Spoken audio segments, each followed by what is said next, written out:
So here's my take on Amazon in Australia. For me, deciding where to start your Amazon business is a balancing act. So yes, Amazon in the US of A has got more people shopping on it. No doubt about it. Simply by virtue of the fact that, in Australia there's 26 million people, in the USA there's 310 million people. They're bound to have more. That's just obvious.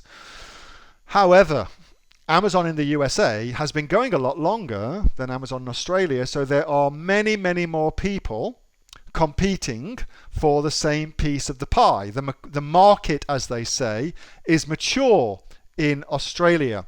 Sorry, in America. Whereas in Australia, it's a new growing market. It's new and growing. So it's a balancing act.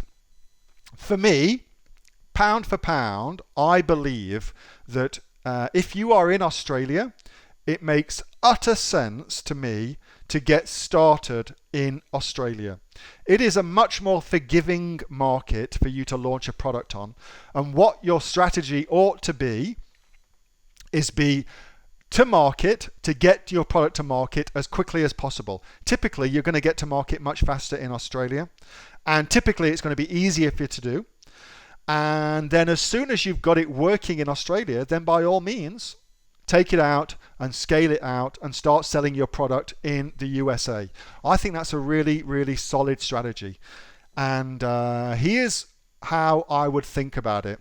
Well, first, let me explain one last thing. So right now in Australia, Amazon Australia, indeed Amazon everywhere, it's all based on keywords and keyword searches. Like the whole Amazon platform, it's designed for people that know what they want to buy. That's why, by the way, Amazon's a terrible place to launch a brand new product that people don't know about yet, because they wouldn't come to Amazon to search for it.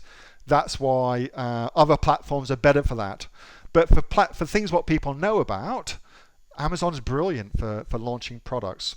So let's just go take something, I don't know, let's go baby seats, that'll do.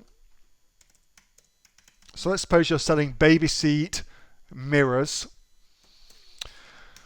Let's go search for them. Now we can assume that there's a lot of people with babies in Australia. We can also assume that it's a really nice idea that mums and expectant mums and things like that would want to look at their kids. I'm sure that passes after a while, but certainly to begin with, when the novelty's there, they definitely want to. And so there's a good market or potential market for baby seat mirrors. Great potential market for them. Now, here's how Amazon works.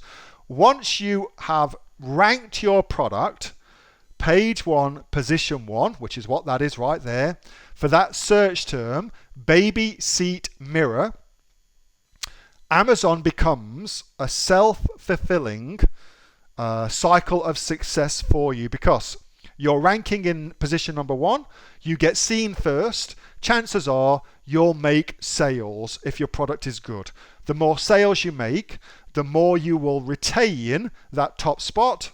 The more you retain that top spot, the more reviews you'll get, the more sales you'll get, the more you'll retain the top spot, and on and on and on. It's a lovely, lovely, virtuous profit-making cycle.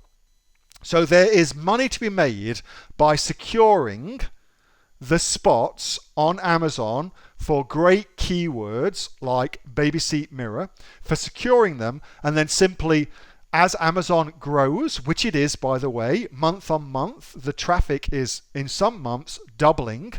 As that happens, your sales will just naturally increase. Through no fault of your own, your sales will just increase. As more people start using Amazon in Australia, your sales will increase. So there's that to consider. I like to think about it like real estate. So let's suppose if you're going to buy some real estate, you've probably got a few different choices, but for the most part, your choice, if you're going to buy an apartment, for instance, comes down to where you're going to buy your apartment. You could buy your apartment in a mature market like Sydney's eastern suburbs, for instance.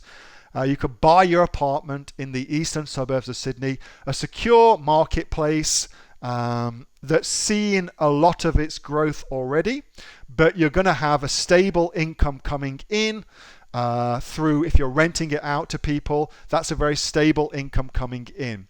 Versus, if you were looking to buy it in a up-and-coming market, a market that's set to boom, like, I don't know, Port Macquarie, for instance. I don't know if that's right or wrong. I've got no idea. But let's suppose it is, and it's a market on the up. So you secure your apartment in Port Macquarie, and you ride that market up. So not only do you make capital growth on as the property price itself increases, but you also get income, monthly income from your rent, and you can increase your rent, of course, as that goes on. And I kind of liken it to that. So Australia for me is like the suburb that's set to boom. That's what it kind of feels like for me. So you're investing in the next hot suburb, waiting for it to boom. That's how I think about it, versus Amazon.com, which is like the mature market that's already had its boom, the eastern suburbs, for instance, in Sydney. It's that kind of thing, Helga. So that's how I tend to think about it. Hope that makes sense. Yes, you can use the same method for getting reviews in Australia, no problem at all.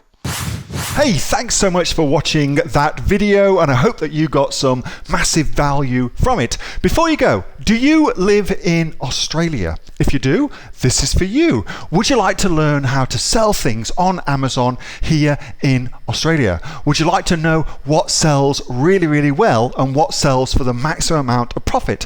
Would you like to know where you can source those products from, whether that be in China or here in Australia, and how to source them so you pay bottom dollar and get maximum value for what you're doing? If you do, please subscribe to my channel and like this video, and you'll learn that and much more. It's the exact same information that people like Jeff from New South Wales I've used to make $45,000 a month on Amazon, that Sue, who's from the sunny coast, has used to purchase herself a brand spankly BMW every single year as a result of her e-commerce business, and the lovely Kate from Bowral in New South Wales has used to make $32,000 a year on, a month, not a year, a month on Amazon, and indeed Anthony, who makes $15,000 a month on Amazon, selling, as he puts it, odds and sods. If you'd like to learn the exact same information that they use to maximize their profits for their Amazon businesses,